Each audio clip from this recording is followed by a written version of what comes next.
So let's talk about what makes a company truly healthy. It's not just about profits, right? It's really about its ability to pay the bills, both the ones due tomorrow and the ones due years from now. We're going to put companies through a financial stress test. At the end of the day, it all comes down to this one simple question. Doesn't matter if you're a giant corporation or just, well, you and me. Can you pay what you owe when it's time to pay? That's the core question of financial survival. And the answer to that question is something called payment capacity. It's your power to take what you have, your assets, or to find new cash to pay off those debts right when they're due. It is all about timing. Okay, so how do we figure this all out? Well, we need a map. And in finance, that map is the balance sheet. Now, don't let the name scare you. It's really just a snapshot, a picture of where a company stands financially on one particular day. A balance sheet is pretty straightforward. On one side, you've got assets. That's all the stuff the company owns. We split those into current, which means you can turn it into cash fast, and non-current, which takes a little longer to sell. And on the other side, that's how you paid for all that stuff. It's a mix of liabilities, which is just a fancy word for debt, and net worth, which is the company's own money. Think of it as the financial cushion. All right, let's start with our first and maybe most urgent test, liquidity. This isn't about the grand 5-year plan. No, this is about survival, right now. Can this company make it through the next couple of months?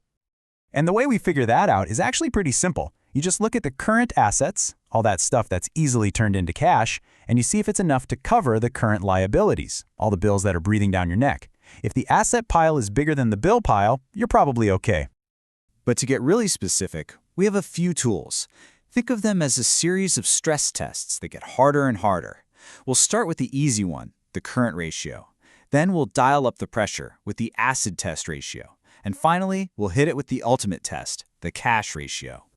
First up, the current ratio. This one's the most common, the most basic. You literally just take your total current assets and divide by your total current liabilities. It gives you a quick baseline idea of whether you can handle your short-term bills. It's kind of the first thing everybody looks at.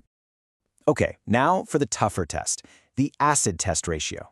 This one does something super important. It takes your inventory out of the equation. And why would we do that?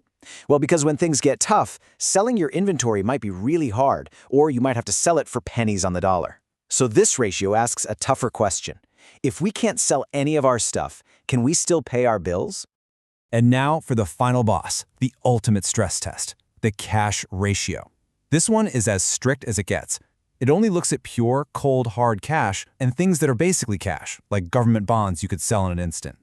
It measures if you could pay every single one of your immediate bills like tomorrow morning, no questions asked.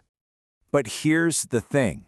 Even with all these fancy ratios, the map isn't always the territory. You have got to read the fine print. The numbers don't always tell the whole story. And here's why. Think about it. That inventory, it might be totally out of style and basically worthless. Those receivables, the money your customers owe you, well, that only counts if they can actually pay you.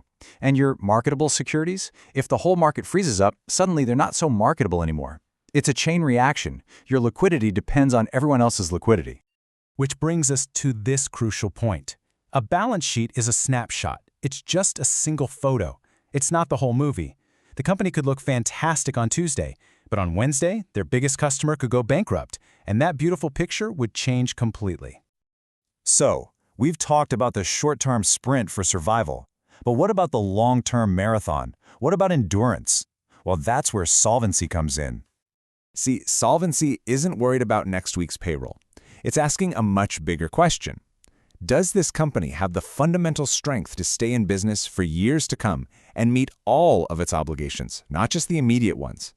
And the number one thing to look at for solvency is something called leverage. It's a really simple idea, actually. It just measures how much of the company's stuff was bought with debt versus with its own money. The more you lean on debt, the higher your leverage, the shakier your long-term foundation is. High leverage means low solvency. And this just shows it perfectly. Take a look at Company A. It has a tiny sliver of debt and this huge, safe cushion of net worth. That's a stable company. Now look at Company B. Whoa, it's almost all debt with just a tiny cushion.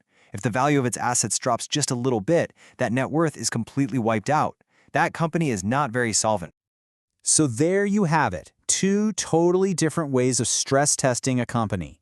One is a sprint, the other is a marathon. Let's put them side by side for the final verdict. This table really nails it. Liquidity, that's all about the short term. The question is, can you pay now? And the focus is on those current assets. Solvency, that's the long-term view. The question is, can you pay always? And for that, you need to look at the big picture, total assets and that all-important net worth cushion. And here's the real kicker, the big takeaway. You can absolutely be one without being the other. Think of a real estate company that owns a ton of valuable buildings. It's super solvent, asset-rich, but if it doesn't have cash on hand, it could be illiquid, unable to pay its workers tomorrow. On the flip side, a startup could get a huge loan, making it flush with cash, very liquid, but if its debts are way bigger than its assets, it's actually insolvent. It's just living on borrowed time. And that really leaves us with one final, very important question. A company needs to survive the short-term sprint and endure the long-term marathon to be truly healthy. Because if you own a skyscraper but you can't make payroll tomorrow, how much does that skyscraper really matter?